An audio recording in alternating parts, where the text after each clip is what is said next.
जय सिया राम। मैं हूं पंडित अरविंद गौड़। स्वागत करता हूं आपका अपने YouTube चैनल ज्योतिष विद अरविंद गौड़ में। और हमारी आज की चर्चा का विषय है मंगल और शनि की आपस में पूर्ण दृष्टि, या इसे कहते हैं कि दोनों एक दूसरे से केंद्र में। इस योग का एक अलग से भी नाम है अपयश योग।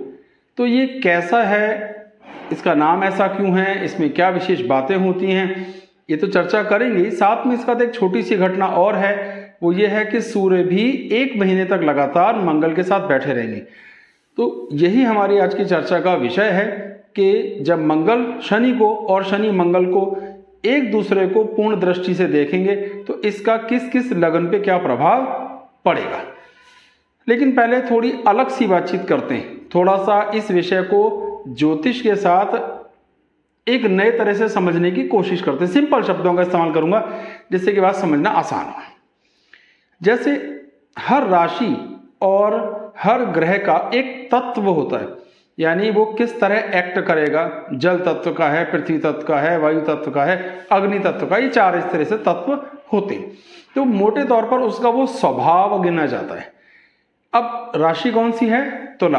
अब तुला राशि वायु तत्व की राशि है, यानी हवा। जो हवा मतलब फैलाव, बिखरना, बढ़ना, एकाएक बहुत बढ़ जाना। हवा का तो फिर फैलाव बहुत होता है ना।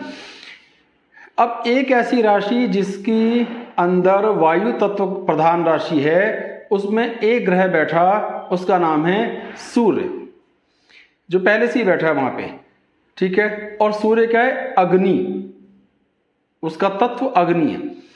तो जहां पहले ही हवा बहुत है वहां पर अग्नि बैठेगी तो आग और भड़केगी, एक तरीका इसको समझो। दूसरा ग्रह मंगल 21 अक्टूबर को वहां के बैठ जाएगा। तो अब ये वो मंगल भी अग्नि तत्व की राशि का है। तो अब 2 गर्म ग्रह, 2 आग के गोले एक साथ बैठ गए ऐसी जगह पर जहां पर हवा बहुत है, तो उनकी हवा और भड़केगी, एक तरीका। अब आती है शनि। शनि स्वयं, जो ये मकर राशि है, शनि स्वयं वायु तत्व का है। अब बैठे वायु तत्व की राशि में जहां हवा है, दोनों सूर्य और मंगल हैं बहुत गर्म, और किसकी दृष्टि पड़ गई? शनि की जो हवा है, यानी उसे भड़काएगा। तो यहां मिला जुला के क्या हमने समझा कि ऐसी स्थितियां बन रही हैं कि जहां 2 ग्रह सूर्य और मंगल वायु तत्व की राशि में आए, वायु तत्व की राशि का उस पर पूर्ण दृष्टि आई, तो उसका क्या प्रभाव आया। कई तरीके से इसको समझ सकते हैं। एक तरीका समझो, छोटी सी कहानी, कि सूर्य है राजा हमारे इस धर्म संसद का, जो नक्षत्रों की ग्रहों की संसद है, उसमें वो राजा है। तो राजा ने एक मीटिंग बुलाई और उसके साथ मिलने आए सेनापति मंगल। तो जब राजा और सेनापति इकट्ठे होते हैं और राजा गुस्से में हो, दुखी हो, अपनी नीच राशि में है सूर्य, तो कहीं ना कहीं वो फौज का इस्तेमाल किस तरह करेगा? या तो लोगों को डराने के लिए या उपद्रव को शांत करने के लिए। कुल मिला के मारधाड़ की बात, फौज को तो एक ही काम आता है। अब यहां फौज या पुलिस आप ऐसे मर्जी समझ लीजिए। और इसको जिस राशि में मिल रहे हैं वो हवा दे रहा है, और शनि की पूर्ण दृष्टि भी से हवा दे रही है। तो एक अर्थ निकाल सकते हैं कि देश में कुछ उठापटक ज्यादा हो सकती है, मारधाड़ ज्यादा हो सकती है, छोटी छोटी लड़ाइयां या आतंकवादी हमले हो सकते हैं। एक तरीका तो यह है। दूसरा, इसी बात को ऐसे कह दें कि आग का मतलब क्या है? गोले, ब्लास्ट, लड़ाइयां, मारपिटाई, बहस। अब सूर्य राजा ने बुलाया किसको? सेनापति को, और उस पर प्रभाव कौन डाल रहा है? शत्रु राशि शनि सूर्य का विरोधी राजा है। तो चाइना के साथ कुछ खटपट होने लगे, पाकिस्तान से कुछ खटपट होने लगे, ये भी एक घटनाक्रम हो सकते हैं। मैंने फिर कहा था कि इस विषय को मैं ज्योतिष पर तो समझाऊंगा ही, लेकिन पहले समझते हैं। अब हम आज के विषय के हिसाब से इसे समझते हैं कि इसका क्या अर्थ निकाल सकते हैं। ठीक है, आनंद आ रहा है तो बताइएगा। अब तुला राशि का जो स्वामी है वो है शुक्र, और शुक्र है प्रेम का कंट्रोलर, वैवाहिक जीवन के सुख का कंट्रोलर। वहां पर एक राजा आके बैठ गया जो गर्म है, और गर्म हो रहा है, वहां के नीच राशि में जा रहा है। एक सेनापति आ गया, वो भी गर्म है और बहुत गुस्से में है, और कम से कम 1 महीना दोनों एक साथ रहने वाले। शनि की पूर्ण दृष्टि लगातार वहां पड़ रही है। तो इसका सब घालमेल क्या हुआ कि तुला राशि पर जबरदस्त प्रभाव आ गया। तुला राशि जिनके लिए भी केंद्र में आएगी उनको, ये शुक्र की राशि है, तो वैवाहिक जीवन को, प्रेम को, लव लाइफ को प्रेशर आएगा ही आएगा। तो चाहे राजा का प्रजा से प्रेम घटे, चाहे देश का दूसरे देश से प्रेम घटे, चाहे कुंडली वाले का अपने जीवन साथी से प्रेम घटे, प्रेम को लेकर खींचतान और युद्ध और मारपीट, लड़ाई झगड़ा, बहस और एक दूसरे पे दोषारोपण, इल्जाम लगाना बढ़ जाएगा। तो ये प्रस्तावना समझना बड़ा जरूरी था कि हो क्या रहा है। अब इसे एक एक करके लगन में समझा देता हूं, जो हमारा अपना तरीका है। मेष लगन के लिए ये 7वें घर में सारी स्थिति बनी और ये अपयश, अपयश का अर्थ क्या हुआ कि हमने कुछ करा वो ज्यादा गलत हो गया, तुमने करा, तो दोष लगाना एक दूसरे पर दोष लगाना, अपयश। तो सप्तम भाव विवाह के सुख का है, पत्नी के साथ तालमेल का है, ससुराल से तालमेल का है, इस संबंधों को संभालने वाला है और यहीं पर ये घालमेल हो गया। तो क्या स्थिति बनी कि इनके लिए निश्चित रूप से ये टाइम सेगमेंट वैवाहिक जीवन के हिसाब से, एडजस्टमेंट के हिसाब से खराब होगा। शनि तो यहां पर कुछ उपाय करने की जरूरत नहीं है, लेकिन सूर्य और मंगल के लिए उपाय, उनके मंत्र जाप किए जा सकते हैं, उनके लिए पूजा पाठ की जा सकती है, दान दिया जा सकता है, लिस्ट में आप देख पाएंगे। तो मेष वालों के लिए यह स्थिति बिल्कुल अच्छी नहीं है, उनकी लव लाइफ के लिए विशेष रूप से खराब है। आपको अत्यधिक सावधानी रखने की जरूरत है, वाद विवाद से बचें और जरूरत पड़ जाए तो शांति रहें, अन्यथा समस्या बढ़ेगी।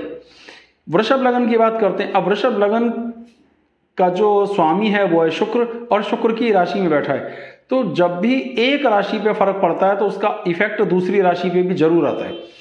तो इनके लिए भी खराब है, क्योंकि मंगल 7वें घर का स्वामी है, इनकी भी वैवाहिक जिंदगी पर तनाव आएगा, पर क्योंकि छठे घर में तो बहुत ज्यादा नहीं आएगा, पर आएगा जरूर। तो इन्हें भी तनाव आएगा, इन्हें भी खींचतान आएगी, और ये खींचतान और तनाव शत्रु पक्ष पे ज्यादा आएगा।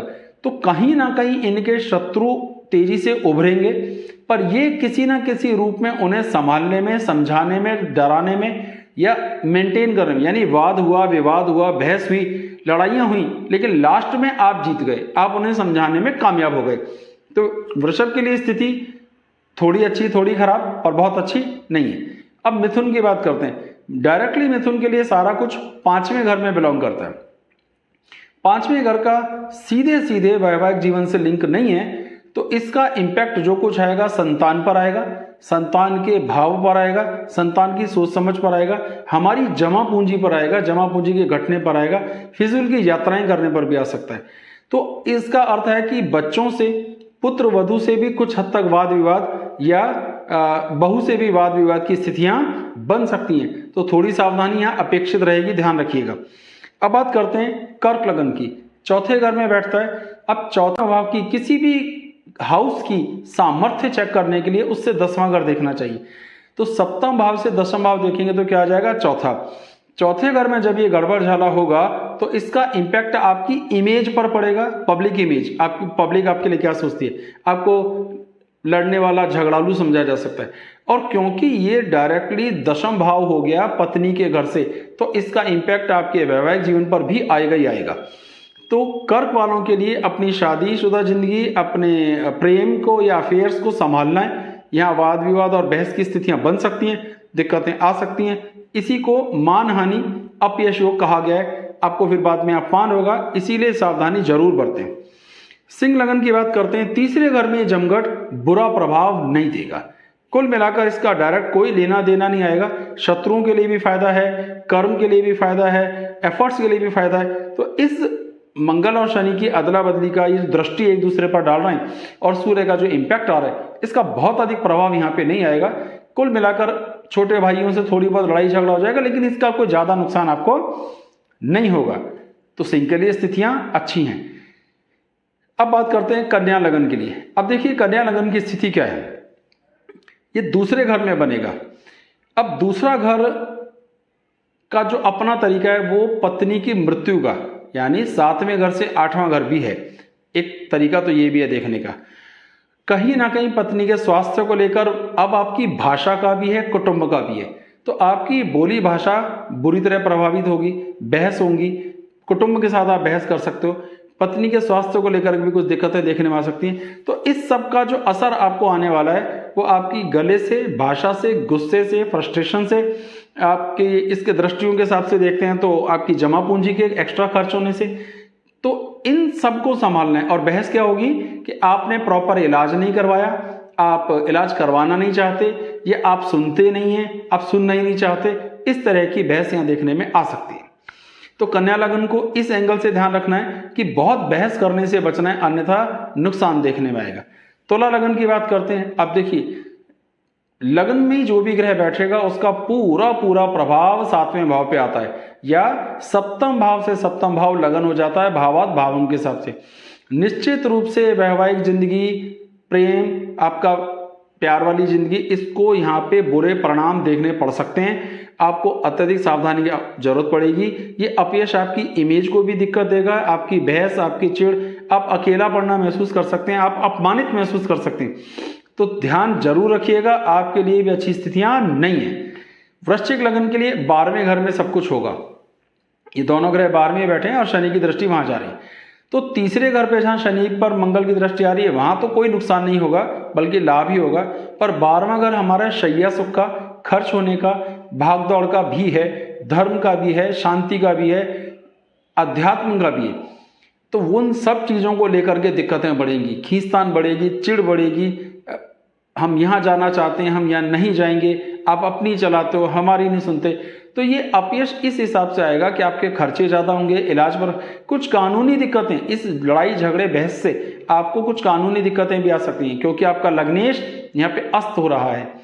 तो सावधान रहने की जरूरत है, वाद विवाद से बचें, लड़ाई झगड़े से बचें, नहीं तो दिक्कतें आएंगी। क्योंकि ये होने का योग मैं शुरू में भी बता चुका हूँ, देशों में भी हो सकता है, आपस में हो सकता है, देश के अंदर अंदर भी हो सकता है, घर में भी हो सकता है। तो अगर आप सावधान रहेंगे तो ज़्यादा दिक्कत नहीं होगी। धनु लगन के लिए 11वें घर में स्थिति बनती है और दूसरे घर में, तो थोड़ी बहुत दिक्कत अगर आई, बहुत मामूली सी, तो कुटुंब के साथ देखने में आ सकती है। 11वें घर में बैठे हुए सारे ग्रह अधिक बुरा प्रभाव नहीं करते, तो इनको इस सब चीज़ों का ऑन दी होल फायदा ही होगा। इनकम इंप्रूव होती हुई दिखाई देगी। इस सारे झगड़े से कुछ कंक्रीट पॉजिटिव रिजल्ट्स मिलेंगे। तो धनु लगन को यहाँ कोई नुकसान नहीं है, बल्कि आमदनी बढ़ने के चांसेस बनेंगे। मकर लगन के लिए 10वें भाव में सारी स्थिति बनती है। अब 10वां भाव क्या है? चौथे से चौथा भाव, ध्यान दीजिए, चौथे भाव से चौथा 7वां होता है। चौथे भाव से चौथा कौन सा हुआ? 7वां भाव। अब इसे उल्टा करके देखो एक और तरीके से, सप्तम भाव से 7वें भाव का सुख कहां से देखेंगे? 10वें भाव से। 7वें भाव का सुख अपने से चौथा, तो सुखों के घर में ये मकर लगन के आएंगे। थोड़ी बहुत दिक्कतें जरूर देखने में आ सकती हैं, पर बहुत अधिक कोई बड़ा प्रभाव नहीं आएगा। कुल मिलाकर इसका लाभ ही होगा। इस सारी बहस, खींचतान, गर्मा गर्मी का फायदा देखने में आ सकता है। तो मकर वालों के लिए भी स्थिति अच्छी है, कुंभ के लिए भी अच्छी स्थिति है। यहाँ पर जो थोड़ी बहुत दिक्कत होगी वो पोते पोतियों के साथ, देवते देवतियों के साथ बहस हो सकती है। ये कोई खास बड़ा मुद्दा नहीं है। पिताजी से बहस ज्यादा हो सकती है, तो ध्यान रखिए अपने पिता से आपको अधिक बहस नहीं करनी है, उनको पलट के जवाब नहीं देना है, अन्यथा इसका कड़वा परिणाम आपको देखने में जरूर आएगा, आपको दिक्कत आएगी। तो इस एक मुद्दे को जरा सा छोड़ते हैं। खर्चे भी थोड़े से बढ़ सकते हैं, भागदौड़ थोड़ी सी बढ़ सकती है, लेकिन ऑन दी होल कोई बहुत अधिक नुकसान आज के वीडियो के संदर्भ में बिल्कुल नहीं है। तो लमसम कुंभ के लिए इसे अच्छा समझना चाहिए। अब बात आ जाती है हमारी मीन लग्न की। अब देखिए, मीन लग्न की स्थिति है कि ये बैठेंगे दोनों ग्रह कहाँ पे? 8वें घर में, और 11वें घर में बैठे शनि पर दृष्टि डालेंगे। 8वां घर हमारे कमर का है, जननांगों का है, तो हमें इस संबंध में तनाव देखने में आ सकता है। इसका इंपैक्ट यहां देखने में आ सकता है। लगन से 8वां वैसे खराब हो गया और सप्तम भाव से दूसरा खराब है, तो कुल मिलाकर ये योग मीन वालों के लिए भी अच्छा नहीं है। ये कमर से संबंधित, जहां बेल्ट बांधते हैं सारा, इस पोर्शन से संबंधित तनाव भी देखने में आ सकता है। आमदनी निश्चित रूप से बढ़ेगी, पर ये जो एक दूसरे पर दृष्टि डाल रहे हैं, इसका कहीं ना कहीं नुकसान आपके स्वास्थ्य पर देखने में आएगा। पोर्शन मैंने आपको बयान कर दिया। अब सवाल आता है कि ऐसी स्थिति में हमें क्या करना चाहिए जो पूरा एक महीना ही चलेगा, 21 अक्टूबर से 3 दिसंबर तक लगातार शनि की दृष्टि पड़ती रहेगी, लेकिन 16 नवंबर को सूर्य यहाँ से राशि बदल देंगे तो प्रभाव थोड़ा अलग हो जाएगा। पर हमारा आज का विषय है मंगल और शनि एक दूसरे की पूर्ण दृष्टि, तो ये योग लगातार 21 अक्टूबर से 3 दिसंबर तक रहेगा। तो जिनकी कुंडली में भी शनि के राजयोग की स्थितियां बनेंगी गोचर में, उन्हें सिर्फ मंगल का उपाय करना है। जिनके लिए मंगल और शनि दोनों खराब हैं, उन्हें दोनों का उपाय करना है। तो आप शनि के भी बीज मंत्र कर सकते हैं, मंगल के भी बीज मंत्र कर सकते हैं। तो ये थोड़ा बहुत करना है, ज़्यादा लंबा समय है नहीं, पर बहस से बचना है, लड़ाई से बचना है। ऐसे हालात जहां बने जहां लड़ाई हो सकती है, एक ईगोस्टिक बात हो सकती है, वहां जितनी शांति से आप काम को लेकर चलेंगे उतने आराम से बात बन जाएगी। हमारे चैनल को सब्सक्राइब कीजिए, वीडियोस को लाइक कीजिए, आगे शेयर भी कीजिए और अगला वीडियो देखना नहीं भूलना, क्योंकि उसमें एक स्थान परिवर्तन योग की चर्चा मैं करूंगा, जहां पे मंगल और शुक्र ने अपनी अपनी राशियां बदली हैं। ये केवल 8-9 दिन के लिए या 10 दिन के लिए रहेगा, पर यह भी बड़ा जबरदस्त प्रभाव करेगा। तो अगला वीडियो देखना नहीं भूलना। आप अपनी जन्म कुंडली दिखाने के लिए संपर्क करना चाहते हैं तो मेरे व्हाट्सएप नंबर पर संपर्क कर सकते हैं। ये सुविधा आपको कुछ फीस लेकर दी जाएगी, कितनी फीस और कैसे देनी है वो आपको व्हाट्सएप पे बता दिया जाएगा। बहुत बहुत धन्यवाद। जय सिया राम।